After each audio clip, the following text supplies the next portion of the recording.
Hello Pisces, Sun, Moon Rising, and Venus signs. Kamusta kayo? Sana po'y nasa mabuti kayong kalagayan. Welcome back po sa Star Tarot. At kung bago kayo rito, welcome din po kayo. Please subscribe, like, share my videos, and leave me a comment kung nakaresonate kayo. So first card ni Pisces is expansion. So this is good, Papunta kayo sa pag-asenso, papunta kayo sa pag-grow, 'di ba? Pag-thrive, no? Good for you, Pisces. At yung expansion na to, feeling ko more of money, career, ganyan. And sa inyong finances, siguro talagang magiging hitik na hitik ang bunga ngayon ng puno, no? Kung nakikita ninyo. So siguro kung ano man itong mga, kunyari, yung business ninyo, 'di ba? Maari ngayon talagang sisipa na, no? Ng bonggang-bonggang negosyo ninyo.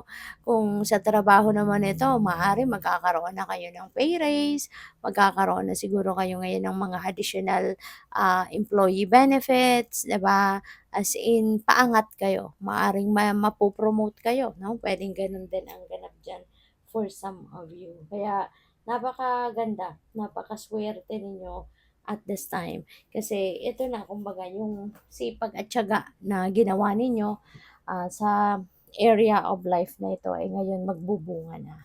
So we have miracles. Napakaswerte mo kasi may mga miraculous events, miraculous moments also that are going to unfold right before your eyes. Okay? So magkakaroon ng milagro, magkakaroon ng mga sorpresa ang divine universe para sa iyo sa ngayon. Okay?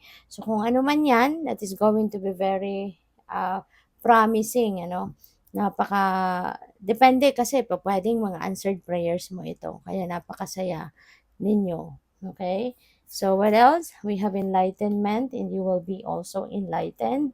Kung meron kayong mga sitwasyon na siguro inihihingi ninyo ng clarity, hinihingi ninyo yung enlightenment ng universe, yan ay ibibigay na sa'yo, no? Mahahanap mo na dito yung clear path of where you're heading, mahahanap mo na dito um, yung tamang daan kung saan kayo dapat papunta. Okay?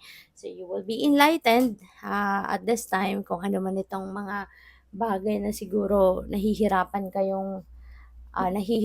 kayong figure out, then you can easily figure it out sa ngayon. So we have flexibility. Ayan. So this is good, no?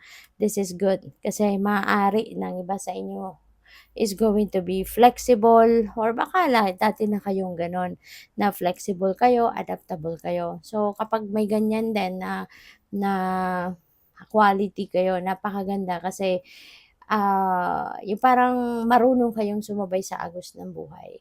So alam niyo kung paano kayo mag-a-adjust, kung kailan kayo mag-a-adjust, kailan kayo maglu-loosen, kailan kayo magta-tighten, yung gano'n, 'di ba? So this is really beautiful. Or kung hindi man gano'n wala naman kayong gano'n quality, so maaari na this is a reminder para sa'yo na kapag may ganyang mga sitwasyon, kailangan na maging flexible ka lang, maging adaptable ka para nang sa gayon makakarating ka, 'no, sa kung saan ka man gustong pumunta. 'Di ba? Kasi hindi kayong kung flexible ka kasi hindi ka magrereklamo kahit alam mong mahirap or may challenge, 'di ba? You will find a way to get around that situation. Kaya makakapunta ka doon sa sitwasyon na gusto mong mapuntahan. So tignan natin kung ano pa ang ganap. So we have winter, take care of your needs. Okay, alagaan mo yung inyong sarili, alagaan mo yung ah, s- kalusugan mo, pangangatawan mo, yung health mo. Okay? Lalo-lalo na siguro sa ngayon, baka marami kayong pagkakabisihan, 'di ba? Because there's a lot of blessings, no, that are coming your way. Kaya kailangan physically fit and ready ka for this, to accept this, and i-enjoy mo yan, 'di ba? Kaya kailangan na maging malusog, maging healthy ka, maging maganda ang inyong pakiramdam, maging masarap ang inyong um, maging mas maayos kumbaga ang inyong buhay-buhay sa ngayon, 'di ba? So, hindi po puwede 'no, na puro lang kayo pagtulong, hindi po puwedeng, um, puro kayo pagsisilbi sa ibang tao, 'di ba? Dapat balanse. Meron kayong panahon 'no, sa pagsisilbi sa iba, mayroon kayong panahon para sa pagtulong sa iba, meron kayong panahon para sa pag, ah, pag-aalaga sa ibang tao at dapat meron din kayong oras para sa sarili din ninyo.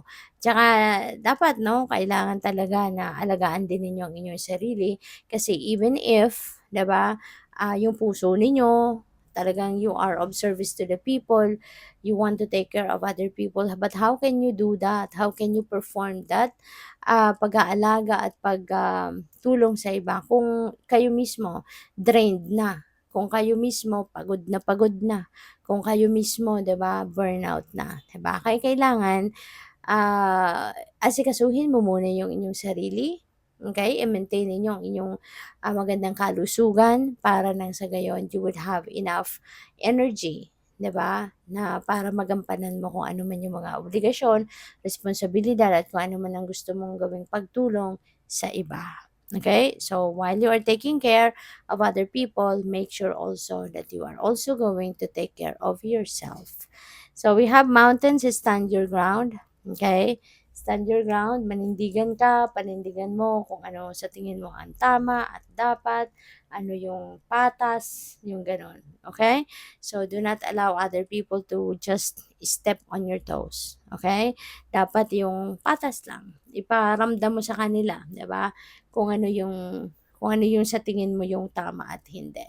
So, what else? We have seer, see beyond the current situation. Baka ang iba sa inyo dito interested no na mag siguro nagko-consult kayo sa seer, sa isang mystic, sa isang psychic, 'di ba? Maaaring kayo ay alam mo 'yun, yung nagpapa-reading, yung gano'n. So, maaari ang iba sa inyo is going to do that. What else? You see your seeds grow. Ayan. So, maaari 'no, na ang iba sa inyo sa ngayon, nakikita niyo na nare-realize niyo na, "Ay wow," 'di ba, yung ginagawa kong effort ay nagbubunga na, 'di ba? Yung pagod, sipag at tiyaga na binuhos ko or binubuhos ko dito sa isang bagay na 'to is maaaring yun nga, 'di ba, nakikita mong